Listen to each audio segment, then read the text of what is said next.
الحمد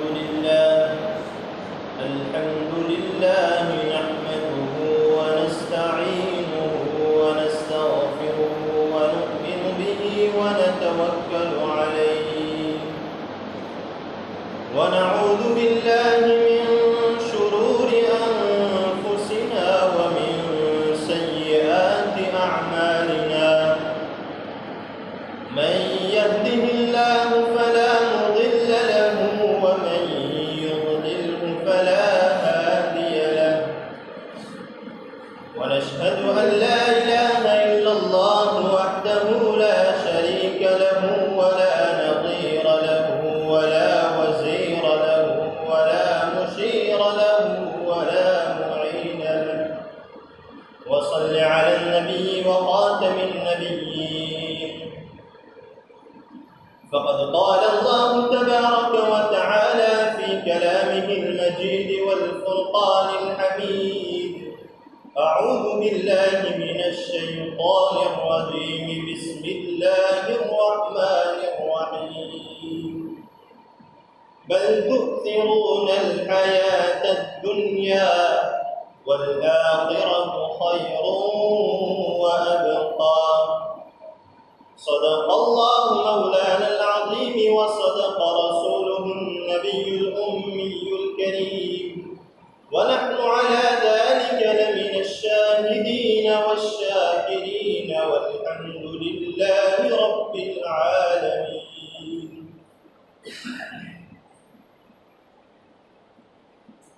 محترم حضرات اور معزز سامعین کرام، سب سے پہلے تو میں حضرت مولانا عارف صاحب دامت برکاتہم کا تہہ دل سے شکر گزار ہوں کہ حضرت مولانا نے مجھ ناچیز کو آپ حضرات کے سامنے چند باتیں عرض کرنے کا موقع فراہم کیا۔ اللہ رب العزت مولانا کی خدمات کو قبول فرمائے اور دنیا اور آخرت میں بہترین بدلہ نصیب فرمائے، اور آپ حضرات کا بھی بے حد ممنون و مشکور ہوں۔ اللہ رب العزت آپ تمام حضرات کو بھی عافیت کے ساتھ رکھے، اور جو باتیں کہی جائے اللہ رب العزت سب سے پہلے مجھے اور ہم تمام کو اس پر عمل کی توفیق نصیب فرمائے۔ میرے عزیز ساتھیوں، میں نے آپ حضرات کے سامنے خطبے میں قرآن کریم کی ایک چھوٹی سی آیت کریمہ تلاوت کی،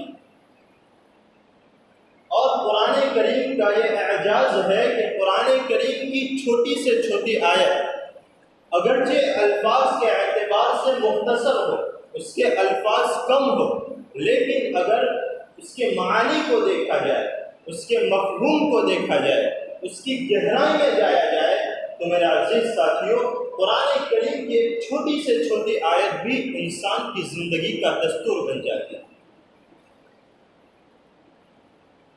جو آیت کریمہ میں نے آپ حضرات کے سامنے تلاوت کی، اس آیت کریمہ میں اللہ رب العزت نے ہماری ایک بیماری کی تشخیص فرمائی کہ تمہارے اندر یہ بیماری پائی جاتی ہے، اور یہ بتایا کہ تمہارے اندر یہ خرابی پائی جاتی ہے اور اس خرابی سے بچنے کا راستہ کیا ہے۔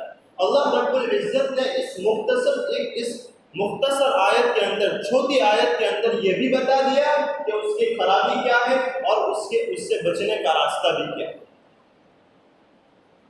اللہ رب العزت نے فرمایا بل تؤثرون الحیات الدنیا، تمہاری بنیادی خرابی یہ ہے، تمہاری بنیادی بیماری یہ ہے کہ تم زندگی کے ہر معاملے کے اندر اس دنیاوی زندگی کو ترجیح دیتے، تم دنیاوی زندگی کے دائرے میں رہ کر سوچتے، اسی کی بلائی، اسی کی کامیابی، اسی کی خوشحالی ہر وقت تمہارے پیش نظر رہتی ہے۔ یہ ہے ہماری بیماری۔ اب اس کا علاج کیا ہے؟ اس کا علاج یہ ہے کہ ہم ذرا اس بات کو سوچیں کہ یہ دنیا جس کی خاطر ہم دوڑ دھوپ کر رہے ہیں، یہ دنیا جس کی خاطر ہم جد و جہد کر رہے ہیں، یہ دنیا جس کی خاطر ہم رات دن کوششیں کر رہے ہیں، یہ ہماری کوششیں محض اس وجہ سے ہے تاکہ میری دنیا درست ہو جائے، میری دنیا خوشحال ہو جائے، میرے پاس مکان اچھا بن جائے، میرے پاس پیسے آ جائے، میرے پاس مال و دولت حاصل ہو جائے، مجھے بڑا مرتبہ حاصل ہو جائے، مجھے بڑا منصب حاصل ہو جائے۔ یہ ساری ہماری سوچ کا محور یہ دنیاوی زندگی بنی ہوئی۔ لیکن میرا عزیزوں، کبھی ہم نے اس بات کو سوچا کہ یہ دنیا جس کی خاطر ہم دوڑ دھوپ کر رہے ہیں، یہ دنیا جس کی خاطر ہم نے حلال اور حرام کو ایک کر رکھا ہے، یہ دنیا جس کی خاطر ہم آپس میں دشمنیاں کر رہے ہیں، یہ دنیا جس کی خاطر ہم آپس میں لڑائی جھگڑے کر رہے ہیں، یہ دنیا جس کی خاطر ہم آپس میں ایک دوسرے کا خون بہا رہے ہیں، یہ کتنے دن کی زندگی؟ کبھی ہم نے اس بات کو سوچا؟ آخر مرنے کے بعد ایک زندگی آنے والی ہے جو آخرت کی زندگی ہے، جو دائمی زندگی ہے، ہمیشہ ہمیشہ کی زندگی ہے۔ وہ اس دنیاوی زندگی کے مقابلے میں کیسی بہترین زندگی ہے اور کیسے خیر کی زندگی ہے۔ کبھی ہم نے اس بات کو سوچا؟ میرا عزیز ساتھیوں، خاص طور پر ایک بات خوب سمجھ لیں کہ دنیا کی کوئی خوشی کامل نہیں ہے، کوئی لذت کامل نہیں ہے،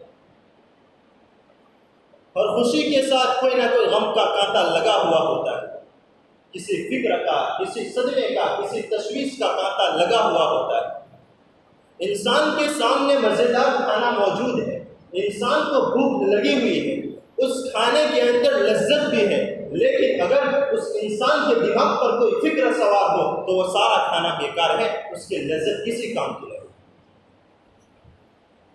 میرے کہنے کا مقصد یہ ہے کہ دنیا کی کوئی خوشی کامل نہیں ہے، کوئی خوشی ایسی نہیں ہے جو پائیدار ہو، جو کامل ہو۔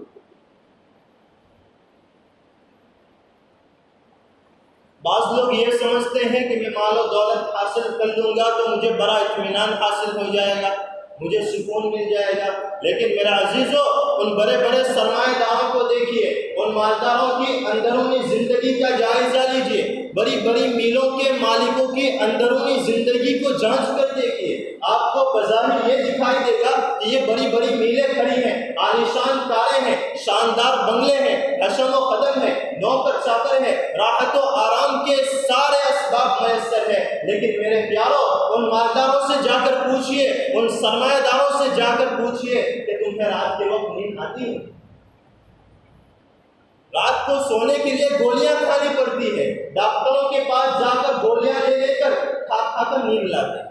ان کے پاس مسہریاں ہیں، ان کے پاس بستر ہے، ان کے پاس گدے ہیں، ان کے پاس ایئر کنڈیشن کمرے ہیں، لیکن اس کے باوجود انہیں نیند نہیں آتی۔ اس کے مقابلے میں ایک مزدور کسان کو لے لیجئے کہ اس کے پاس نہ گدا ہے، نہ بستر ہے، اس کے باوجود رات کو تھکا ہوا اپنا ہاتھ اپنے سر کے نیچے رکھ کر 8 گھنٹے بھرپور نیند لے کر اٹھتا ہے۔ تو میرا عزیزوں، آپ حضرات ہی مجھے بتاؤ، ان مالداروں کی رات اچھی گزری، ان سرمایہ داروں کی رات اچھی گزری، یا اس مزدور کسان کی رات اچھی گزری؟ ہم لوگ یہ سمجھتے ہیں کہ دنیا میں مال و دولت مل گیا بس کامیاب ہو گئے۔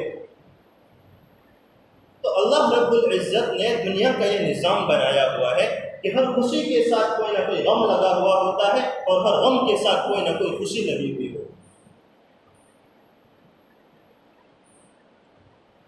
اللہ رب العزت نے دنیا میں 3 عالم پیدا کیے۔ سب سے پہلا عالم جس میں خوشی ہی خوشی، راحت ہی راحت، آرام ہی آرام، وہ ہے جنت، جس میں غم کا کوئی نام نہیں، صدمے کا کہاں گزر نہیں۔ دوسرا عالم جس میں غم ہی غم، صدمے ہی صدمے، پریشانیاں ہی پریشانیاں، تکلیفیں ہی تکلیفیں، راحت و آرام کا کہیں راستہ نہیں، وہ ہے جہنم۔ اللہ رب العزت ہم تمام کو اپنی رحمت سے اسے محفوظ رکھے۔ تیسرا عالم یہ دنیا، یہ دنیا غم اور خوشی دونوں سے ملی جلی ہے، اس میں خوشی بھی ہے، اس میں غم بھی ہے، اس میں راحت بھی ہے، اس میں آرام بھی ہے، اس میں پریشانیاں بھی ہیں، اس میں تکلیفیں بھی ہیں۔ دنیا خوشی اور غم دونوں سے ملی جلی ہے۔ لہذا اگر کوئی شخص یہ چاہے کہ مجھے دنیا میں کسی پریشانی کا سامنا نہ کرنا پڑے، مجھے دنیا میں کوئی تکلیف نہ پہنچے، میری مرضی کے خلاف دنیا میں کوئی کام نہ ہو، یہ ہو ہی نہیں سکتا۔ وہ شخص اس دنیاوی زندگی کی حقیقت سے بے خبر ہے، ایسا ہو ہی نہیں سکتا۔ اس لیے اور تو اور انبیاء علیہم السلام اللہ کے محبوب ترین بندے جب اس دنیا میں تشریف لاتے ہیں تو ان کو بھی بڑی بڑی پریشانیوں کا سامنا کرنا پڑتا ہے، ان کو بھی بڑی بڑی تکلیفیں جھیلنی پڑتی ہیں۔ اللہ کے رسول صلی اللہ علیہ وسلم نے فرمایا اشد الناس بلاء الانبیاء ثم الامثل فالامثل، اس دنیا کے اندر سب سے زیادہ انبیاء کو آزمائشوں میں مبتلا کیا جاتا ہے، اس کے بعد انبیاء سے جو جتنا قریب ہوتا ہے ان کو آزمائشوں کے اندر مبتلا کیا جاتا ہے۔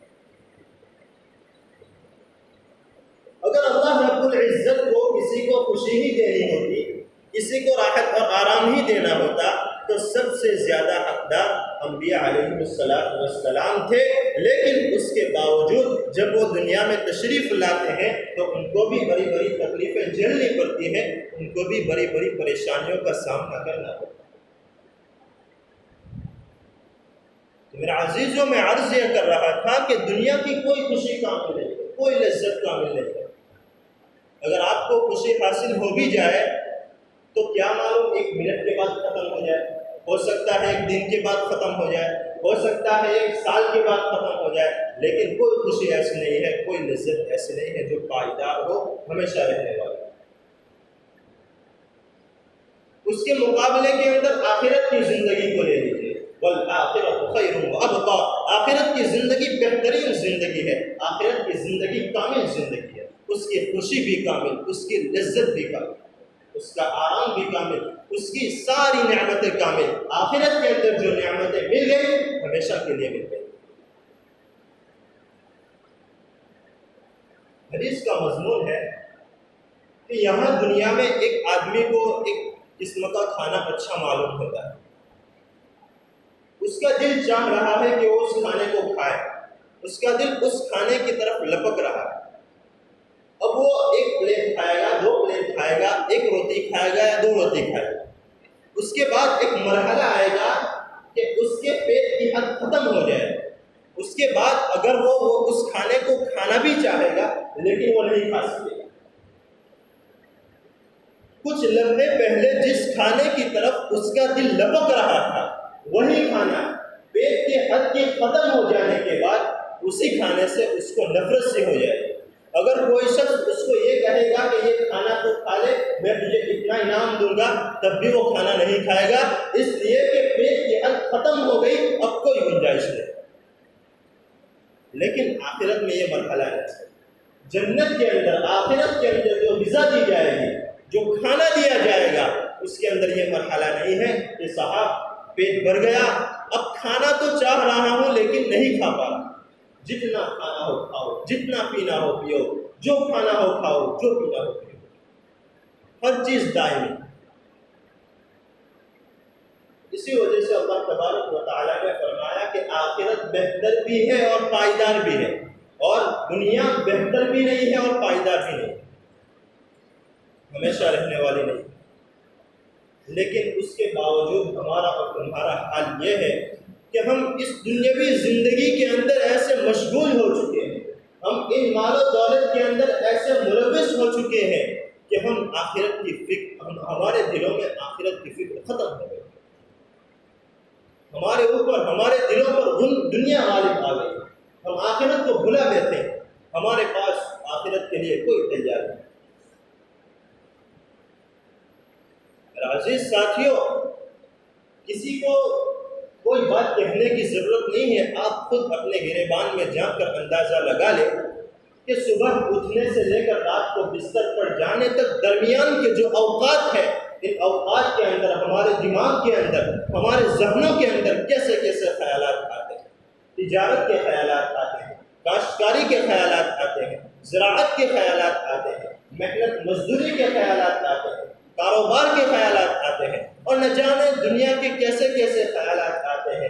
لیکن میرا عزیزو، کبھی یہ خیال آتا ہے کہ ایک دن قبر میں جا کر سونا، کبھی یہ خیال آتا ہے کہ قبر میں جانے کے بعد کیا حالت پیش آنے والی، کبھی یہ خیال ہے۔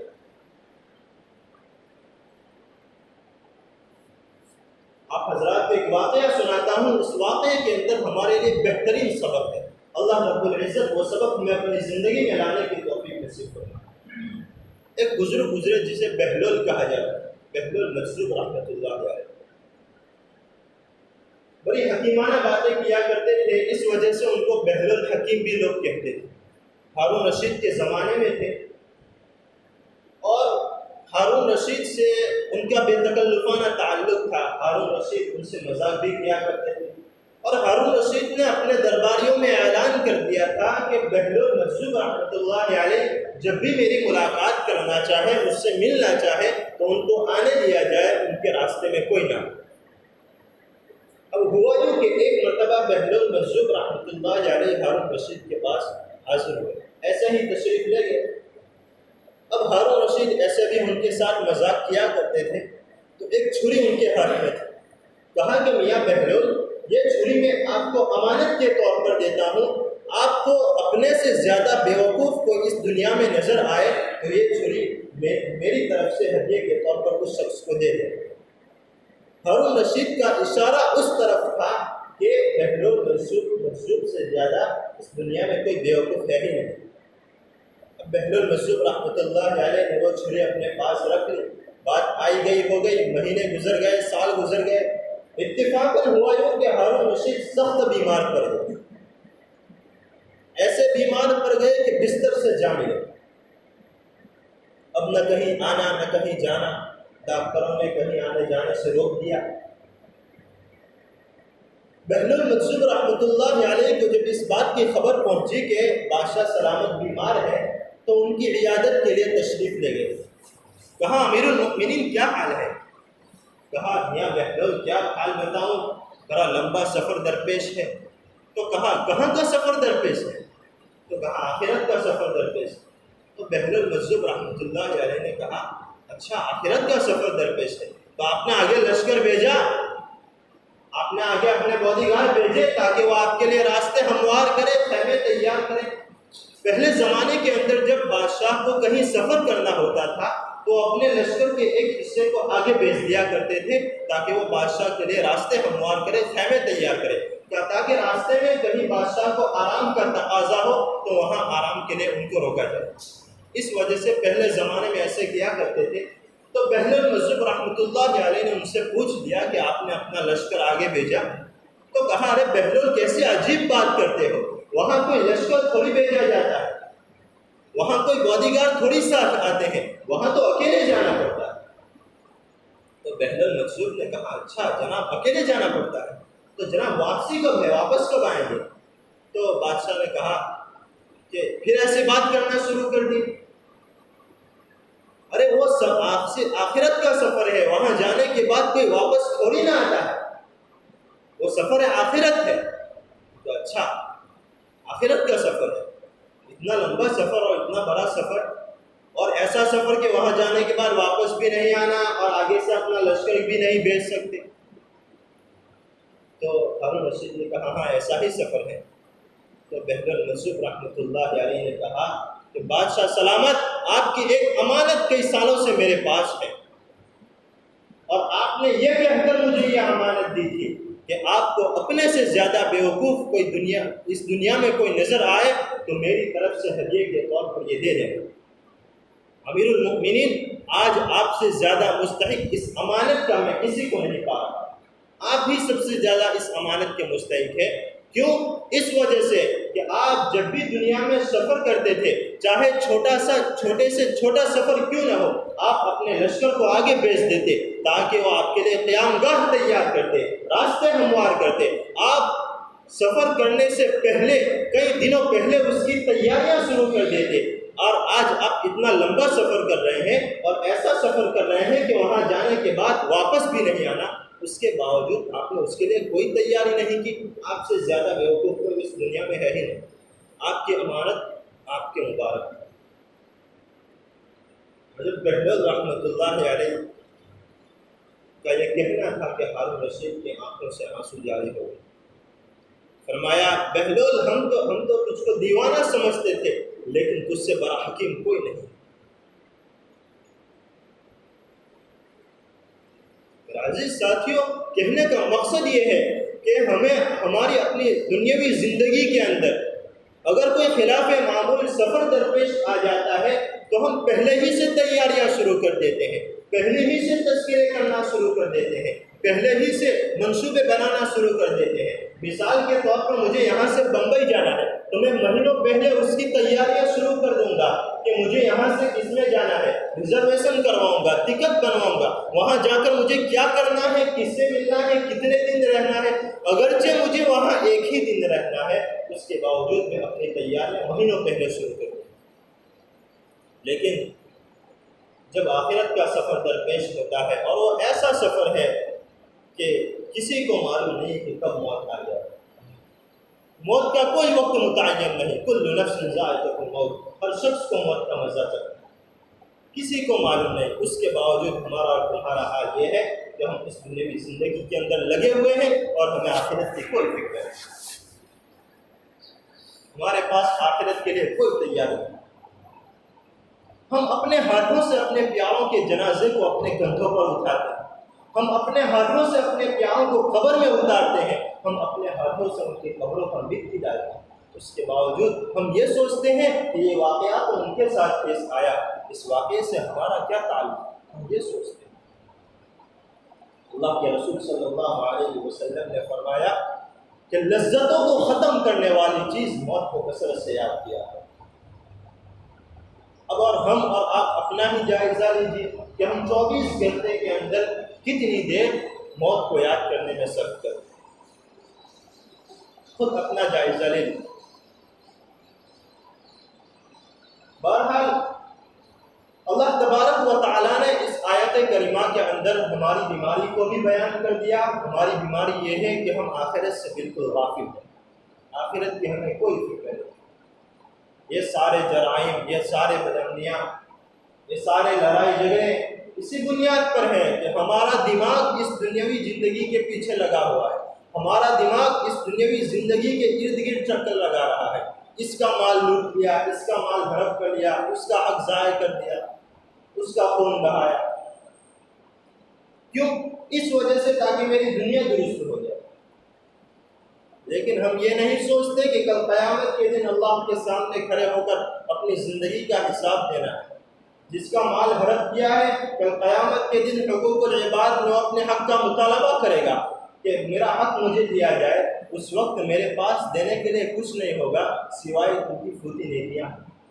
وہ نیکیاں بھی مجھ سے لے لی جائے گی اور اس کو دے دی جائے گی۔ اس کے باوجود اگر میں اس کا حق ادا نہیں کر پایا تو پھر اس کی گناہوں کو مجھ پر ڈال دیا جائے گا اور منہ کے بل گھسیٹ کر جہنم میں ڈال دیا۔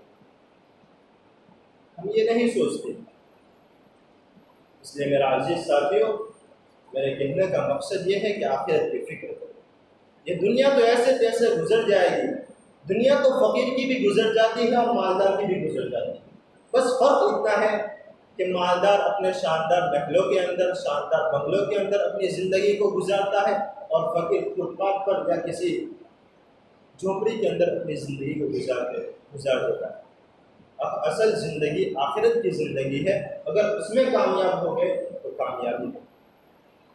اصل کامیابی آخرت کی کامیابی ہے۔ ہم لوگ یہ سمجھتے ہیں کہ میرے پاس مال و دولت حاصل ہو جائے تو میں کامیاب ہو جاؤں۔